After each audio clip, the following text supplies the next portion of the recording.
Welcome to Wind Down Wednesday. Here are your hosts, Jeffrey Tobias Halter and Amanda Hammett.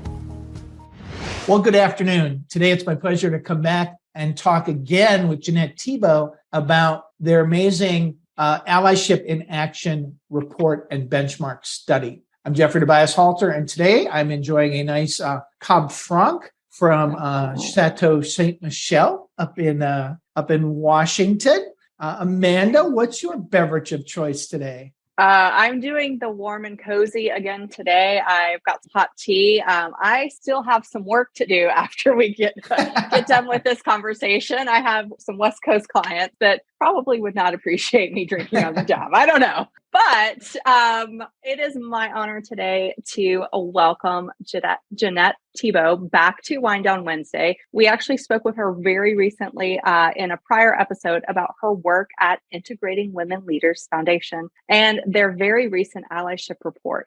So for those of you who missed last episode, please go back and listen to it again. But Jeannette serves as the Chief Acceleration Officer and the Chief of Staff at Integrating Women Leaders Foundation, or otherwise known as IWL. Prior to joining IWL, she worked with a broad range of corporations and high potential startups and founded workshops and workbook series like Act Like X. Jeannette holds a master's from Northwestern, and she is a popular event speaker and guest lecturer at universities throughout the United States. Jeannette, welcome back to Wind Down Wednesday. What's your beverage of choice today?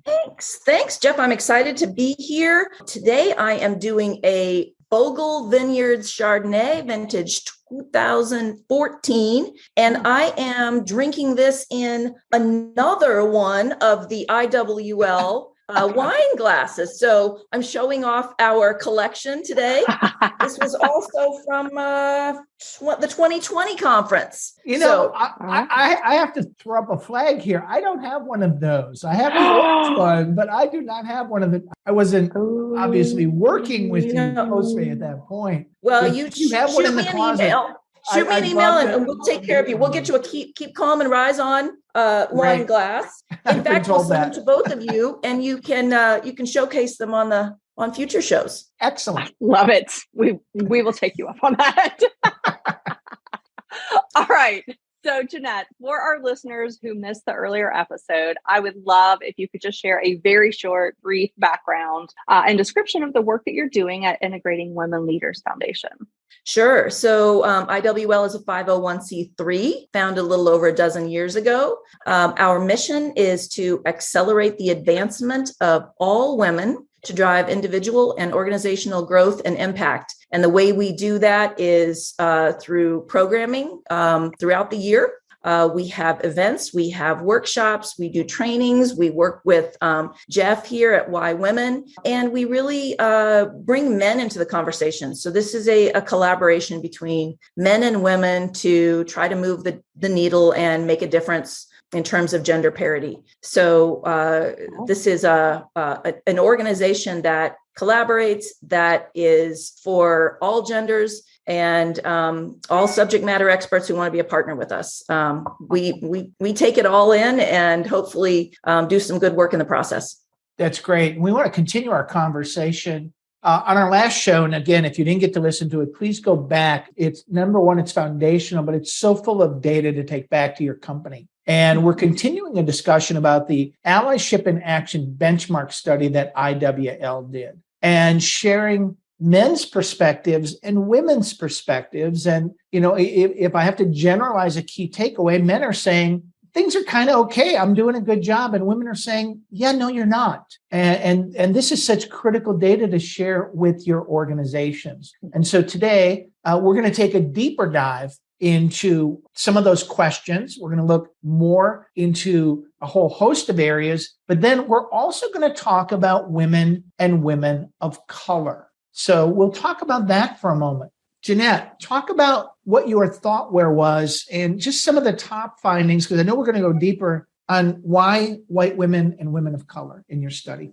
Right. So this was our first year, the benchmark study, and we wanted to, as we said, I think in the prior segment, really get men's perspectives. But we did do several data cuts to try to understand not only what women in general were seeing, but as you mentioned, white women versus women of color. And, the truth is that all women see microaggressions happening a lot more often than men. They see lack of allyship much more often than men. But women of color have this, almost double situation, right? These are intersectional women where not only are they maybe the only woman in the room, but they might be a double only. They might be the only Black woman or Asian woman or Latina woman in the room. And so they see things even a little bit more discerningly than the white women do, not only in terms of allyship, what's happening, what's not, but also microaggressions. I think that's where we want to go today, right, Jeff? Talking about what's happening in corporate America today, what's happening in the workplace that we need to try to solve for, and the things that men maybe don't see at all. Yeah, well, why don't we just dive in right now to some of these microaggressions? I mean, let's talk about the two most common microaggressions that women face. Right. Well, so we wanted to know what those common microaggressions were. So we asked a question in the research, based on your experience or what you've observed, how often do you believe these things happen to women within your organization? And we asked 12 different microaggressions. So we really wanted to understand what's rising to the top. We also asked, how often do you believe these things have happened to you within the past year? And, maybe this is a good time to stop for a second and just identify or define what a microaggression is for those who are, familiar with the word, but not exactly sure what it means. Microaggressions are these, subtle, often unconscious messages that devalue, discourage, and impair workplace performance. And so that word unconscious is really key, because a lot of the times the microaggressor doesn't even know that they're doing this particular behavior. And that's one of the things that our work is trying to bring to the forefront, is helping people to be aware of what's going on, and then to try to change the behaviors. So of those 12 statements, the two that we saw really rising to the top were being interrupted or spoken over. So we asked, how often is this happening? And how often is it happening to women? And then, has it happened to you? So in terms of men, they see women always or frequently being interrupted or spoken over 13% of the time. So both white women and women of color said, yeah, it's happening 46% of the time. Wow. So that's a very big difference. When we asked, is this something that's happened to you personally? 10% of the men said, yeah, I've been interrupted or spoken over. Now, keep in mind, they said 13% of the time this is happening to women, 10% of the time it's happening to them. So white men, women, and women of color said 30% and 37% happened to them personally in the past year. So you can really see how these variances in perceptions start to build up and create what we call death by 1,000 paper cuts, right? I mean, that's microaggressions. They're little paper cuts. One hurts, but when you get them over and over and over, it's really kind of crushing. The second microaggression that sort of rose to the top was having their judgment questioned in their area of expertise. So when we asked this question, men said they believe this happens to women in their organization always or frequently 12% of the time. White women said 33% of the time, and women of color said 39% of the time. So they're feeling it even more than the white women. Now, when we asked, has this happened to you within the past year? Again, we get sort of a similar trend with the men. Yeah, 8% of the men said, yeah, I had my judgment questioned in my area of expertise. So they think it happens to women 12% of the time, happens to them 8% of the time. The white women and women of color said it happens to them 25 and 28% of the time. So you really see this trend, and this is across multiple microaggressions. It's pretty fascinating, really. And what's cool about this study, again, just going out and asking for the men's perspectives, is that there isn't any other data out there like this. And so it's really interesting. And for a lot of people, it might just confirm or validate what they already, believe to be true. But it's always good to actually see it in data, I think. There's 10 other microaggressions that we could talk about, but there's one I want to go back and highlight, and that's around office housework. Because not only were the numbers surprising, but you also found a unique disparity through qualitative research among women and women of color. Can you talk about that? Sure. So that statement was, how often do you believe this is happening to women in your organization? And the statement was being asked to do the office work, scheduling meetings, taking notes, things like that. So the men said they think it's happening always or frequently 11% of the time. White women said 43% of the time, and women of color said 31% of the time. And that was the first indication that we saw that women of color were not at least matching the white women on that percentage of always or frequently. And in most cases, they're higher. And we were really sort of unsure, what's going on here. And to be candid, I'm a white woman, our CEO is a white woman, and we're sitting here looking at the data and trying to figure it out, and decided that, maybe it's better if we just go talk to some women of color and see if they can give us some insight. It was our hypothesis that maybe the women of color weren't even in the room to be asked to do the office work. But what we were told when we started talking to different women of color is that their feeling is that this number showed up because they're not even trusted to do the office work, that they're in the room to begin with, but the men will trust the white women to take notes and schedule meetings, but they won't trust the women of color to do it. And so that was pretty crushing. Again, that's as you said, Jeff, that's qualitative data, but who would know better than these women? Absolutely. I'm kind of speechless at this moment. Yes. Okay. That was okay. So Jeanette, as we wrap up and we're looking at all of this data, this is a lot. This is a lot of data, and it's fantastic stuff. And I encourage everyone to read through this and look at what does this actually mean for your organization. But if the listeners today were to take one, maybe two concrete actions as an ally, what could they do today, or what could they do this week?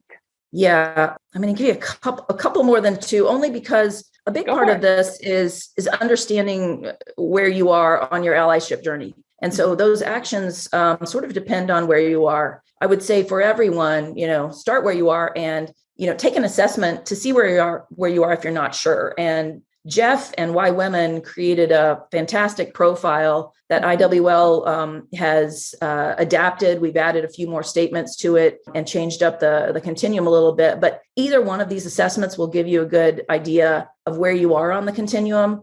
You can take the Why Women assessment at whywomen.com. You can take the IWL assessment at iwlallin.org. And I encourage everyone to come back and take that every 6 months to see what your progress looks like. So first, start where you are. I think for anyone, regardless of where you are on the journey, and Jeff will speak to this too, ask questions and educate yourself and listen to learn.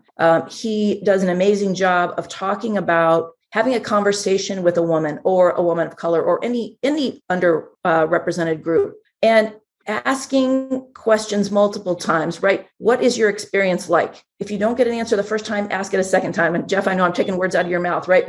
And if you don't get an answer the second time, ask it a third time, because for a lot of these people you're asking the question to, this is new for them, that anyone really wants to know about their experience. And they might be a little hesitant at first to share. So listen to learn. But then I would say, if you think back to the last segment where we talked about men not calling out other men for devaluing behavior, this is one of the hardest things to do. Men find it a lot easier to, advocate for a woman to be promoted than to call out another man, especially in the moment. And so we're trying to make that easier. We're trying to make it less personal. It doesn't have to be personal, right? There's a way to do this without shaming the offender. If the microaggression is that someone was interrupted, you can say, hey, I'd really like to hear what Alicia had to say. Can we let her finish her thought? If it's an idea that's being contributed from a male, everyone loves this idea, but a woman just said it a couple of minutes ago. You can certainly say, hey, Bob, that's awesome. I don't know if everybody heard a few minutes ago, but Kelly had the same idea. This is great. So there are ways to do this without shaming anyone, making anyone feel bad. And one of the things that IWL has created as part of our allyship summit we just held this past September was a little call it out flag. These are flags you can get for everyone on your team, whether it's an in-person meeting or a virtual meeting. You can kind of wave the flag and say, hey, you know what? I just saw a behavior, let's just kind of stop and try to make it not personal. I think probably the other thing that we can do is bring others into the allyship practice. Bring people along with you. And one thing we're encouraging everyone to do is just have more conversations. So we created a deck of discussion starters. They're great for a 5-minute conversation to open a team meeting, a weekly team meeting, maybe. And we're excited that these are providing people with an opportunity to just start to make this top of mind. So that's a lot. That's not one or two things. That's more than a few, but there are more than a few actions that people can take. And you need to take the action that's right for you, right? Yeah. But take some action and start where you are. Well, Jeanette, thank you so much for your time. Thank you for this amazing research. A couple follow-up items for all of our listeners. Number one, please download this research study and then talk about it in your group. That would be a great first step to building more allyship. The next one, and this is something that Jeanette just mentioned, is the all-in allyship discussion starters. And I actually have a set of these, and I use these in my training. It's 52 conversation starters. 52. Oh gosh, that's a year. So share the benchmark study at your next staff meeting, and then just do one card every week for the next year during a lunch and learn. And I'm just going to take a minute and share, and they're broken into different categories, but here's a typical general allyship card. The data shows 13% of men report believing women are interrupted more often than others in the organization, always or frequently, compared to 46% of women believing so. Then the next point is simply discuss. Why is such a disparity between men and women important? How does this microaggression play itself out in your organization?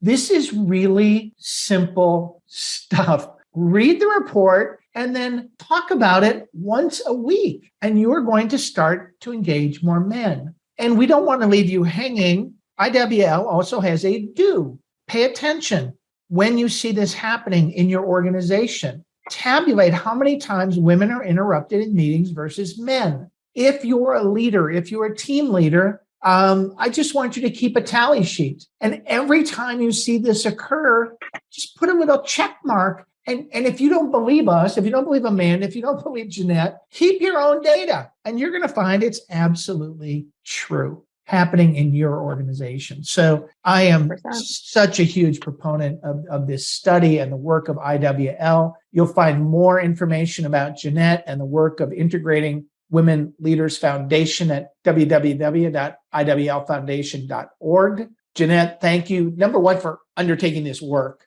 but also for reaching out and sharing some time with us to share this data. So I'm having a Wind Down Wednesday, and Amanda, cheers. Cheers. Cheers to you. Thank you.